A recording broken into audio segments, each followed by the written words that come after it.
को निर्वाचित करे, यही अपेक्षा है। आदरणीय नितिन जी हमारे बीच में आ गए हैं, कृपया जोरदार तालियों से नितिन जी का स्वागत करें। कहो दिल से, कहो दिल से, कहो दिल से। समय के अवधान को देखते हुए मैं आदरणीय नितिन जी से निवेदन करूंगा कि आदरणीय नितिन जी सभा को संबोधित करें।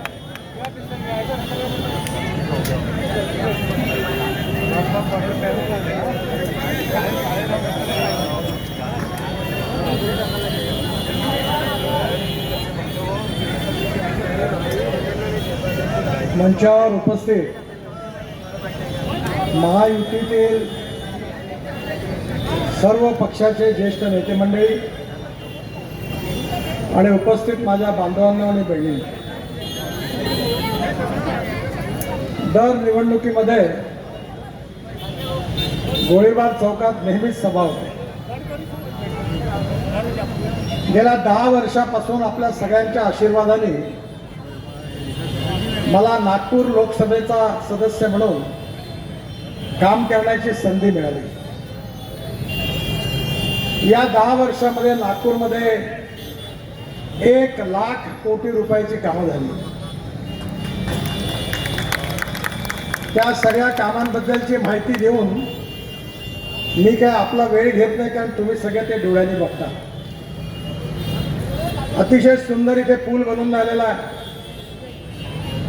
आणि या पुलामुळे हा चौक आता चांगला होणार आहे, कारण इथून जो चढायचा होता तो पूल एकदम दागा हॉस्पिटलपर्यंत उतरणार आहे। त्यामुळे हा चौक मोकळा होईल। खाली आपण बांगलादेशकडे जाताना पण अंडरपास बनवणार आहे। इथे खाली पण पाचपावली फाटक आणि जागनाथ बुधवारीचं जे फाटक आहे तिथे अंडरपास आहे आणि हा पूल झाल्यानंतर तुम्हाला नक्कीच ट्रॅफिक जाम पासून मुक्ती मिळेल असा मला विश्वास आहे। हा पूल करण्यामध्ये मला बरीच अडचण वाटत होती, पण आमदार विकास कुंभारे आणि प्रवीण दटके यांनी सातत्याने याचा आग्रह धरला आणि हा 1200 कोटी रुपयाचा पूल या ठिकाणी होता। आपल्या शहरामध्ये आपण सिमेंट कॉन्क्रीटचे रस्ते केले आहेत ठिकठिकाणी। मध्य नागपूरमध्ये वाव कमी आहे, पण रस्ते याकरता कॉन्क्रीटचे केले की आपल्याकडे ब्लॅक कॉटन सॉइल आहे आणि डांबरी रस्ते केले तर वर्षभरात ते उखडतात, म्हणून मजबूत कॉन्क्रीटचे रस्ते केलेले आहे। मी 1995 साली जेव्हा मंत्री होतो तेव्हा कॉन्क्रीट रस्ते बांधायला सुरुवात केली, नागपूरचा पालकमंत्री होतो। आणि आज मला अतिशय आनंद आहे की जवळपास 23-24 वर्ष झाली त्या रस्त्यावर अजूनही गड्डा पडलेला नाही आणि ते मजबूत आहे। आणि मी तुम्हाला सगळ्यांना गॅरंटी देतो की तुम्ही सगळे जिवंत असेपर्यंत आणि तुमची मुलं बाळं जिवंत असेपर्यंत या रस्त्यावर गड्डा पडणार नाही। बांगलादेशमध्ये आपल्या मोठ्या प्रमाणावर गरीब लोक राहतात। 4000 घर आहेत बांगलादेशमध्ये। नाईक फॅमिलीची जमीन होती, नाईक तलाव, आणि त्या ठिकाणी बांगलादेशची जेव्हा भारत आणि पाकिस्तानचं युद्ध झालं त्यावेळी बांगलादेशच्या सीमेवरून विशेषतः जे निर्वासित आले होते त्यांची व्यवस्था आपण त्या ठिकाणी केली होती, त्यामुळे त्याचं नाव बांगलादेश पडलं। पुढे तिथे अनेक लोक राहायला आली। नाईक परिवार सुप्रीम कोर्टापर्यंत गेला आणि सुप्रीम कोर्टात त्या परिवाराच्या बाजूने निर्णय लागला आणि ही सगळी वस्ती ही खाली करण्याचे आदेश सुप्रीम कोर्टाने दिले। पण कलेक्टरने आणि कमिशनरने आणि पोलीस कमिशनरने ॲफिडेविट केलं। जरा गाडीवाले हॉर्न नका वाजवू, हॉर्न नका वाजवू, तुम्हाला हळूहळू मिळेल रस्ता। त्यावेळी यांनी ॲफिडेविट केलं आणि सांगितलं की वस्ती खाली करता येत नाही। भारतात पहिल्यांदा आपण याचं पुनर्वसन केलं. नायकांनी सगळ्यांना रजिस्टर करून दिला, 700-800 रजिस्ट्र्या झाल्या आणि देशात पहिल्यांदा हा प्रयोग यशस्वी झाला की जे लोक असे राहत होते ज्यांना मालकी हक्क नव्हता त्या सगळ्यांना आता आपण मालकी हक्काने त्यांची घरं मिळवून दिली आणि त्यांच्या रजिस्ट्र्या आता झाल्या. आणि त्या रजिस्ट्रीचा दर इन्कम टॅक्सने सांगितला की रेडी रेकनर प्रमाणे आम्ही करू. तेव्हा वित्तमंत्री निर्मला सीतारामन यांच्यापर्यंत आम्ही गेलो आणि त्याप्रमाणे रेडी रेकनरच्या ऐवजी ॲक्च्युअल कॉस्टवर रजिस्ट्री केली. विकास कुंभारेंनी मंत्रालयात प्रयत्न केला. मी देवेंद्रजींना विनंती केली. महाराष्ट्र सरकारने कॅबिनेटमध्ये निर्णय करून रजिस्ट्रीचा दर कमी केला आणि आज मध्य नागपूरमध्ये बांगलादेशमध्ये 4000 लोक देशाच्या इतिहासात पहिल्यांदा एक झोपडपट्टीत राहणारे आपल्या घराचे मालक बनले. पण आता हा प्रयोग यशस्वी झालेला. आता याच प्रयोगाप्रमाणे नागपूर शहरामध्ये जेवढे अनधिकृत लेआउट्स आहेत, झोपडपट्टी आहेत, तिथल्या सगळ्यांच्या संमतीने त्या सगळ्या गरीब लोकांना त्यांचा आम्ही घर मालक केल्याशिवाय राहणार नाही, मालक केल्याशिवाय राहणार नाही, हा शब्द मी आपल्या सगळ्यांना. नागपूर शहरामध्ये विशेषतः तरुण माणसाला रोजगार मिळावा हा महत्वाचा प्रश्न आहे. मला सांगताना आनंद होतोय आपण मिहान प्रकल्प सुरू केला आणि त्या प्रकल्पाच्या द्वारे 68,000 तरुण मुला मुलींना रोजगार मिळालेला आहे. आणि मी तुम्हाला सगळ्यांना विश्वास देतो की यावर्षी आपण डिसेंबर संपण्याच्या आधी मिहानमध्ये नागपूरच्या 1 लाख युवकांना युवतींना रोजगार मिळेल याचं वचन मी आपल्या सगळ्यांना देतो. एवढंच नाही तर पुढल्या 5 वर्षामध्ये पुन्हा एकदा 1 लाख युवकांना नागपुरातून आपण रोजगार देऊ आणि विदर्भातून 5 लाख लोकांना विदर्भात आणि 1 लाख लोकांना नागपूर जिल्ह्यातून आपण रोजगार देण्याकरता योजना तयार केली आहे. खासदार उद्योग महोत्सवाच्या ऐवजी ॲडव्हान्टेज विदर्भ म्हणून आपण काढलं आणि पहिल्यांदा मला आनंद आहे की मोठ्या प्रमाणात विदर्भात रोजगार निर्माण करण्याचा प्रयत्न करतात. विदर्भ टायगर कॅपिटल आहे, विदर्भ लॉजिस्टिक कॅपिटल आहे, 0 मैल आहे. याचा ॲडव्हान्टेज घेऊन आपण विकासाचा विजन एकत्र करून आपण नागपुरातल्या लाखो युवकांना रोजगार द्यायचा प्रयत्न करतो. त्याकरता आवश्यक आपण एज्युकेशनल हब बनवलं. आपण विशेषतः सिम्बॉसिस जागतिक स्तरावरची युनिव्हर्सिटी नागपुरात आणली. नर्सिंग मुंगजी आणलं. KG to PG त्यांचा आता सुरू होत आहे. आता नागपुरातल्या गोरगरीब जनतेच्या तरुण मुलांना आणि मुलींना शिक्षणाकरता मुंबईत पुण्यात जाण्याची गरज नाही, ती सगळी व्यवस्था नागपुरात आहे. IIT आहे, एम्स आहे, इंटरनॅशनल लॉ स्कूल आहे. एवढाच नाही तर 49 इंजिनिअरिंग कॉलेजेस आहेत आणि नागपुरात लागणारी मॅन पॉवर आपण यातून तयार केली. मी खासदार सांस्कृतिक महोत्सव मोठा झाला, 16 दिवस चालला. रोज आपल्याकडे 50,000 लोक येत होते आणि त्यानंतर शारदोत्सवाच्या निमित्ताने आपण एक योजना घेतली की महिलांच्या हाताला मेहंदी लावून देण्याची. 36,000 महिलांना मेहंदी लावून दिली आपण.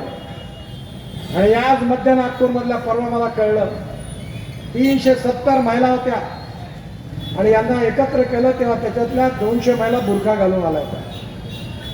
मुस्लिम समाजातल्या महिला, दलित समाजातल्या तरुण मुली यांनी हे मेहंदी लावायचं काम केलं आणि 36,000 महिलांनी मेहंदी लावली. आपण 20 रुपये प्रत्येकाकडनं घेतले आणि 80 रुपये आपण त्यांना खासदार सांस्कृतिक महोत्सवातून दिले. आणि आता जिनी हे काम केलं त्या धोट्याला मी सांगितलं आहे की मेहंदीचं स्किल डेव्हलपमेंटचं ट्रेनिंग इन्स्टिट्यूट टाका. माझी खूप इच्छा होती की सावजी मटण जगात पोचवायचं, त्याचं ब्रँडिंग करायचं आणि जगात पोचवायचं. प्रयत्न सुरू आहे, अजून यश नाही आलं. पण जगामध्ये पोहोचवलं तर अनेक लोकांना रोजगार मिळेल. अनेक रेस्टॉरंट आहेत, एक वेळी हलवा समाजाचा व्यवसाय होता, हात मागावर साडी नाही तर धोतर तयार करायचं. मी अनेक वेळेचे आंदोलन केली आहे. बर्धन साहेब, उमेश चोबे, मन्नू दत्ता, कित्येक वेळा पकडला गेलो आहे. पण सगळा धंदा जमीनदोस्त झाला. कारण मांगठ्यावर तयार केलेल्या वस्त्राला चांगली क्वालिटी नव्हती. पण आपण थांबलो नाही. मी आता जे रेडीमेड गारमेंटची कतरण आहे त्याच्यापासून पाचगावमध्ये मोठा प्रोजेक्ट टाकलेला आहे. त्यातून गालिचे तयार होतात चांगले, आणि त्यामुळे 1300 महिलांना 10 ते 12,000 रुपये महिना मिळतो. आणि असाच प्रकल्प आता मी धापेवाडा आणि बेऱ्यालाही पण सुरू केला आहे. कमीत कमी 5,000, त्यातल्या 90% हलवा आदिवासी महिला. एक पवनीकर नावाचा टेक्सटाईल मिनिस्ट्रीमध्ये असणारा एक चांगला अधिकारी मी नागपूरला आणला. अजून एक अधिकारी आणला. आणि आपला नगर झंकर ना काय हा आहे इकडे समोर आहे. याने यावेळी पवनीकरच्या यांनी हात मागावर अतिशय सुंदर साडी तयार केली. आणि आता हात मागावर आपण इलेक्ट्रॉनिक लावणार आहे. ही साडी खूप चांगली तयार केली आहे. त्याचं ट्रेनिंग देणार आहे. आणि पुन्हा एकदा नागपुरातील हातमागावर इलेक्ट्रॉनिकचा उपयोग करून हातमाग डेव्हलप करून पुन्हा एकदा जे गतकालीन जे वैभव होतं हातमागाचं ते पुन्हा आणून देण्याचा प्रयत्नाला आपण सुरुवात केली. मी धापेवाड्याचा आहे. माझ्या घराच्या बाजूला कोलबा स्वामी महाराजांचं मंदिर आहे. त्यांच्या परिवाराशी माझे पारिवारिक संबंध. कोलबा स्वामी महाराजांचं मोठं मंदिर आपल्या समाजाचे चीजगरे म्हणून आर्किटेक्ट आहे. त्यांनी डिझाईन केलं. आणि मी जवळपास 6 ते 7 कोटी रुपये गोळा करून आणले आणि कोलबा स्वामी महाराजांचं भव्य मंदिर निर्माण करून पूर्ण केलं. मला माहिती आहे की हलवांचा प्रश्न मोठा कठीण आहे, निकडायचा. गेल्या 10-12 वर्षामध्ये आपण सगळ्या पक्षाचे आमदार खासदार पाहिले असतील. पण सगळ्यात जास्त हा प्रश्न सोडण्याकरता पार्लमेंटमध्ये असेल, प्रणव मुखर्जीकडे असेल, अनेक लोकांच्या नोकऱ्या गेल्या त्या पुन्हा हासिल करून त्यांना देण्याचं काम मी केलेलं आहे. दीपक देवगडे आहे का इथे? हा 50 वेळा दिल्लीला आला. सगळे सरकारी कर्मचारी घेऊन आला आणि त्या प्रत्येकाचं काम मी केलं. त्यांचं टर्मिनेशन रद्द केलं, त्यांना मदत केली. असे 300 कर्मचारी परवा माझ्या घरी आले होते. आणि परवा छत्तीसगडचे सस्पेंड झालेले लोक आले होते, त्यांचंही काम झालं आणि पुन्हा त्यांना रिइन्स्टेट करण्याचा निर्णय झाला. आणि त्यांच्या मागे मी खंबीरपणे उभं राहिलो. प्रणव मुखर्जी असताना आसिफ साहेबांना माहिती आहे, सगळ्यांना माहिती आहे. मी त्यावेळी प्रणव मुखर्जी साहेबांकडे अरुण जेटलींना घेऊन गेलो. मी बीजेपीचा अध्यक्ष होतो. मी स्पेशल ऑर्डर काढला भारत सरकारचा. सगळ्यांचं सस्पेन्शन थांबलं. पण त्यानंतर सुप्रीम कोर्टामध्ये केस झाली आणि सुप्रीम कोर्टासमोर कोणाचं चालू शकत नाही. त्यांनी तो ऑर्डर कॅन्सल केला. पण हा संघर्ष चालू आहे. परवा एकनाथ शिंदे आले होते. आपण इतर शेड्यूल ट्राईबच्या समाजाला सवलती दिल्या की त्यांच्या नातेसंबंधामध्ये जर कोणाला रिझर्वेशन असेल तर आधार मानून त्यांनाही पण दिलं पाहिजे. मी एकनाथ शिंदेना आणि देवेंद्रजींना सांगितलं की हाच फायदा हलवा समाजाला आपण दिला तर या समाजाचं कल्याण होईल. त्यांनी मला सांगितलं की निवडणूक झाल्यानंतर मी मीटिंग बोलावतो, तुम्ही पण या आणि आपण याच्यातून मार्ग काढून समाजाला मदत करण्याचा प्रयत्न करू. काही लोक विरोधी बोलत असतात. माझी काही त्यांच्यावर नाराजी नाही. पण त्यांचंही सरकार होतं ना. उद्धव ठाकरे मुख्यमंत्री होते, नितीन राऊत मंत्री होते, सुनील केदार मंत्री होते. महाराष्ट्रात काँग्रेसचं राज्य होतं, राष्ट्रवादीचं राज्य होतं त्यावेळेचं. मग त्यावेळी हलवांचा कुठला प्रश्न सुटला का? नाही. कधी तुम्ही त्यांच्याकडे गेले का?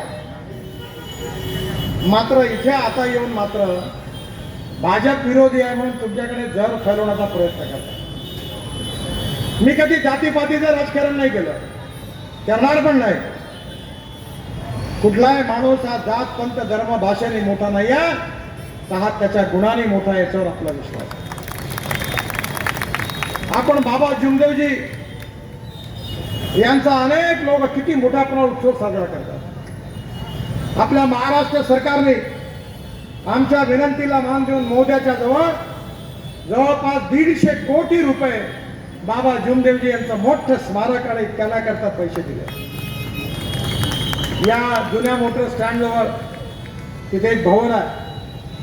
बाबाजी असताना तिथे नेहमी कार्यक्रम व्हायचा. मी जायचो आणि 1-1 फूट चिखल राहायचा. मी पालकमंत्री झाल्यावर तिथे कॉन्क्रीटचा रस्ता केला आणि आता चिखल नाही. जे जे करता येण्यासारखं होतं ते करण्याचा आम्ही सातत्याने प्रयत्न केला. जे समाजामध्ये आदर्श आहेत, थोर महात्मे होऊन गेले, चरित्र त्यांचे पहा जरा, आपण त्यांच्या समान व्हावे, हात सापडे धोदकला.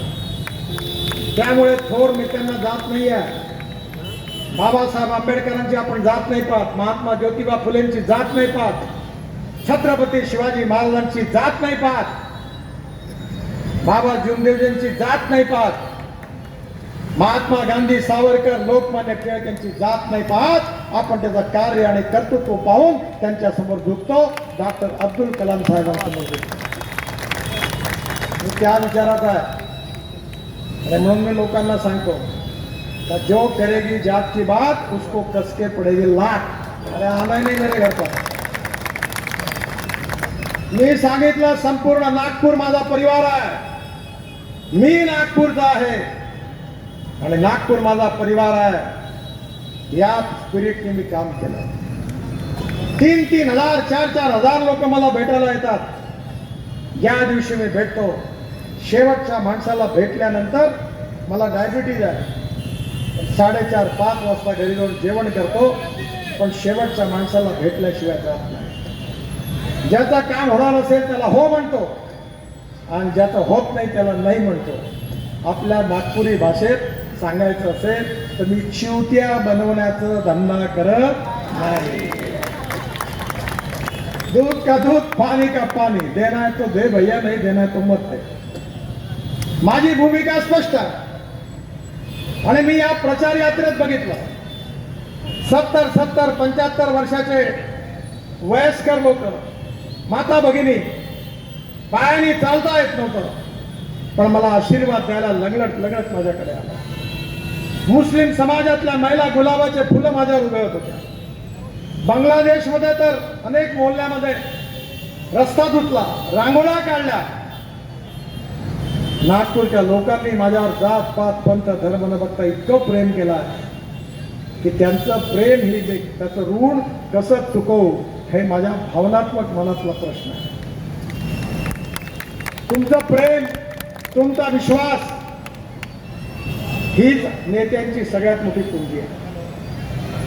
मी राजकारणाचा धंदा करणाऱ्यापैकी नाही आहे, मला करायचाही नाही आहे.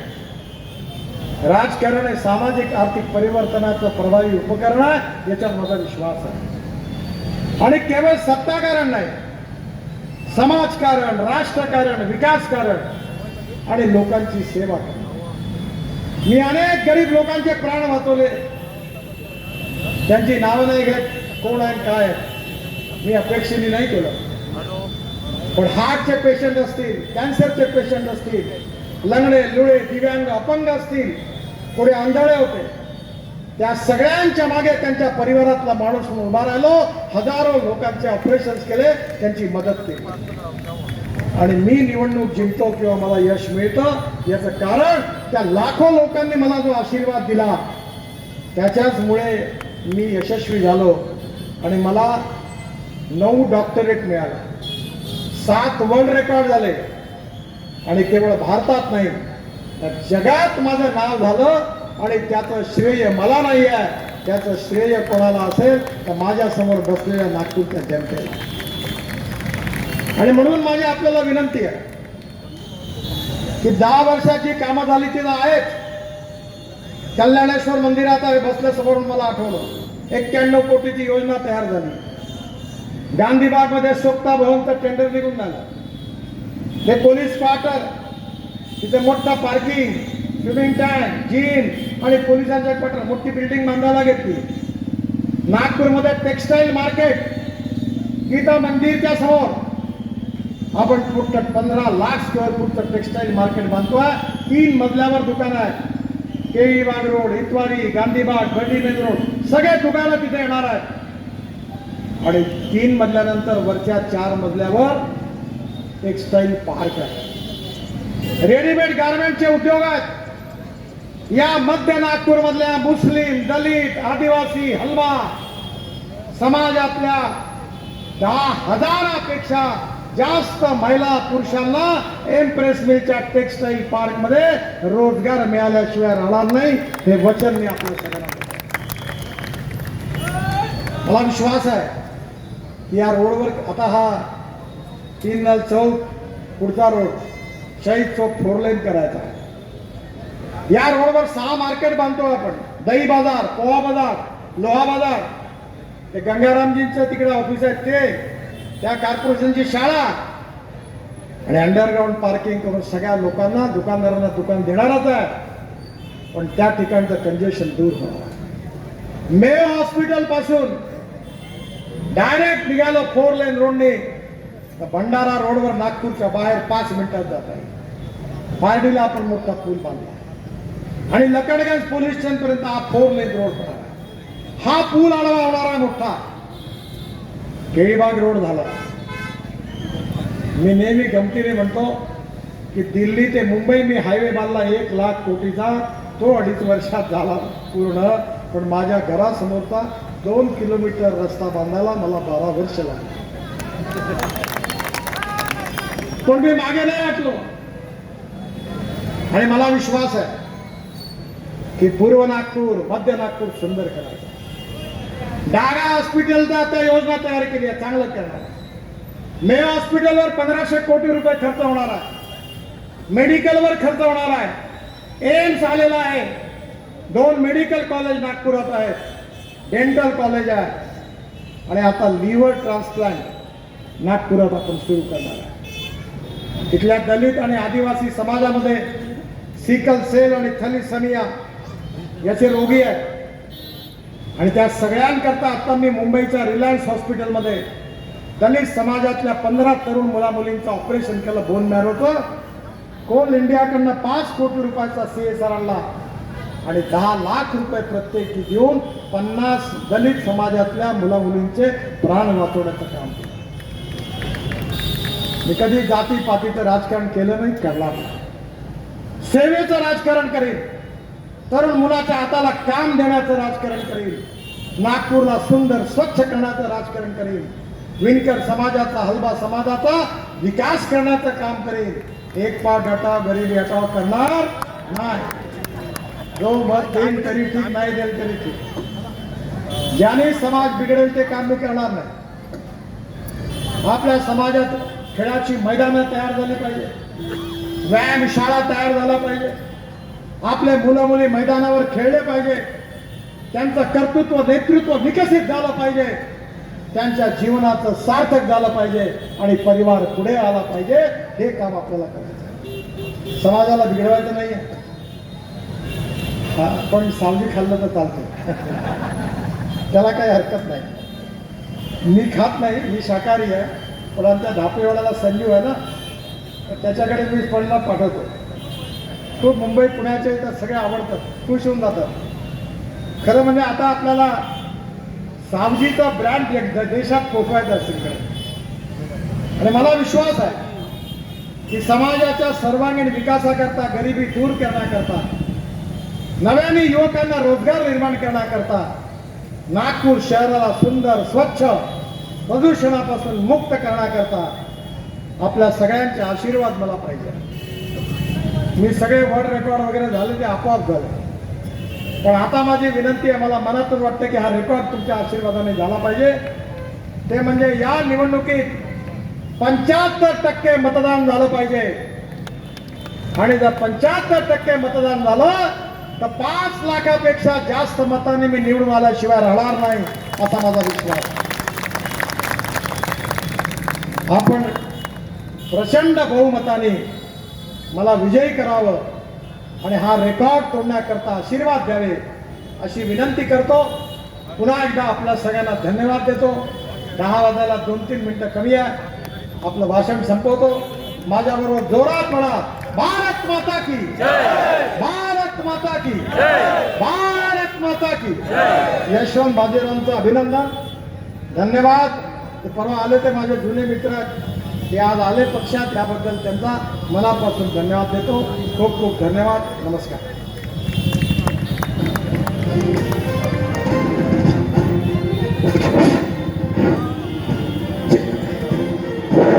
शिवसेनेचे पुष्पाबाई पोवणीकर ते आज भाजपमध्ये प्रवेश करत आहे.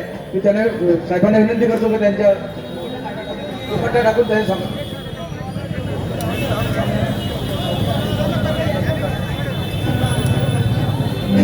बनता है कुछ खास के,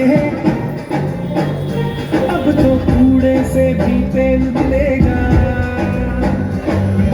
खोज कहीं तकनीक नहीं हो, सोच जहाँ तामीर वही हो, तकनीक हो, लंबी सड़कें देश की तस्वीर सही हो.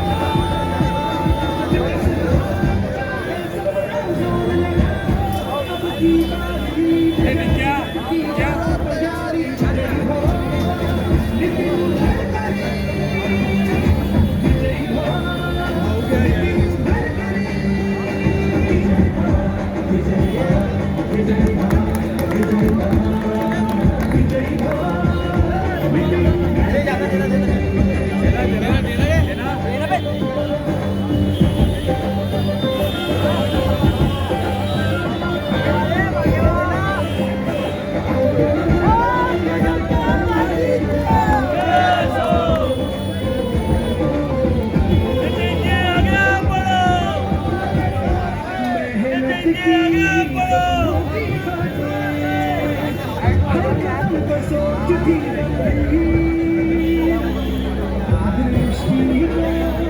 सूरज बदली, बेहतरी की